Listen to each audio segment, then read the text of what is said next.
నిజంగా చూస్తే చాలా బాధ కలిగించే విషయాలు ఇవన్నీ కూడా. ఎక్కడైనా కూడా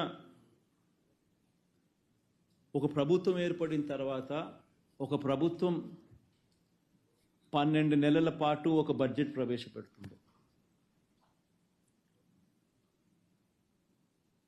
ఆ బడ్జెట్ కూడా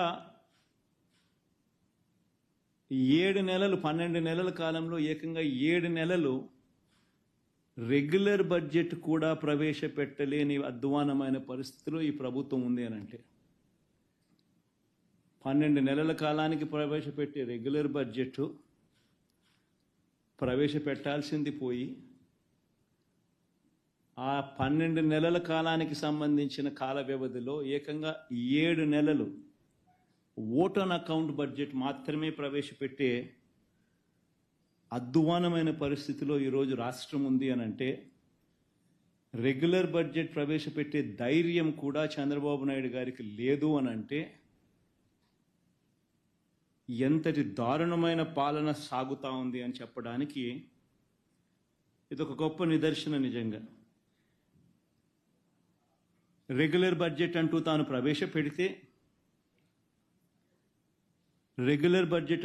ప్రవేశపెడితే ఆ రెగ్యులర్ బడ్జెట్ ప్రవేశపెట్టేసరికి తాను ఎన్నికల వేళ మోసపూరిత హామీలు ఏదైతే తాను ఇచ్చాడో ఆ హామీలకు సంబంధించిన కేటాయింపులన్నీ కూడా ఆ రెగ్యులర్ బడ్జెట్లో చూపించాలి. ఆ రెగ్యులర్ బడ్జెట్లో తాను సూపర్ 6 అంటూ సూపర్ 10 అంటూ తాను చేసిన ఆ మోసపూరిత హామీలకు సంబంధించిన కేటాయింపులు బడ్జెట్లో కనపడకపోతే ప్రజలు రోడ్డు మీదకి వస్తారని ప్రజలు గలం విప్పుతారని అని చెప్పి ఏకంగా ఆ పరిస్థితి రాకూడదు అని తాను రెగ్యులర్ బడ్జెట్ ప్రవేశపెడితే ఆ రెగ్యులర్ బడ్జెట్లో volume 6 volume 5 which talks about రాష్ట్రానికి సంబంధించిన అప్పులు ఎంత ఉన్నాయి, స్టేట్ గవర్నమెంట్కి సంబంధించిన గ్యారంటీ డెట్ ఎంత, ఇటువంటి అంశాలు కూడా ఆటోమేటిక్లీ మెన్షన్ చేయాల్సి వస్తుంది. ఒకవేళ మెన్షన్ చేస్తే తాను అబద్ధాలు చెప్తా ఉన్నటివన్నీ కూడా ప్రజలకు తెలిసిపోతుంది అని అది కూడా చేయలేని అది కూడా ఇంకొక కారణంతో ఏకంగా రెగ్యులర్ బడ్జెటే పెట్టకోకుండా చంద్రబాబు నాయుడు గారు దాటవేస్తా ఉన్న ధోరణి. నిజంగా ఎవరైనా కూడా రెగ్యులర్ బడ్జెట్ ప్రవేశపెడితే పథకాలకు సంబంధించి మేనిఫెస్టోకు సంబంధించి ఆయన ఇచ్చిన హామీలు ఏమిటి, ఆ హామీల మేరకు ప్రజలందరూ ఎదురు చూస్తూ ఉంటారు.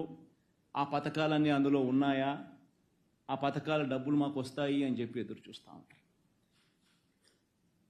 అవన్నీ కూడా మోసపూరిత హామీలని ప్రజలకు తెలిసిపోతాయి అని రెగ్యులర్ బడ్జెట్ కూడా కనీసం పెట్టకుండా దాటవేస్తా ఉన్న ధోరణి. ప్రజలెవరూ రోడ్ల మీదకి రాకూడదు అని భయానక వాతావరణం, ఫియర్ సైకోసిస్ క్రియేట్ చేస్తూ రాష్ట్రాన్ని ఏకంగా అత్యాచారాలు, హత్యలు, కొట్టడాలు, ఆస్తుల ధ్వంసాలు వీటి అన్నిటితో భయానక వాతావరణం క్రియేట్ చేస్తూ ఉన్నారు. నేను అడుగుతా ఉన్నాను ఒకటి, ఇలాంటి దారుణమైన పరిస్థితులు ఎలా ఉన్నాయి, ఎంత దారుణంగా ఉన్నాయి అని చెప్పి ఒకసారి గమనించాల్సిన అవసరం ఉంది.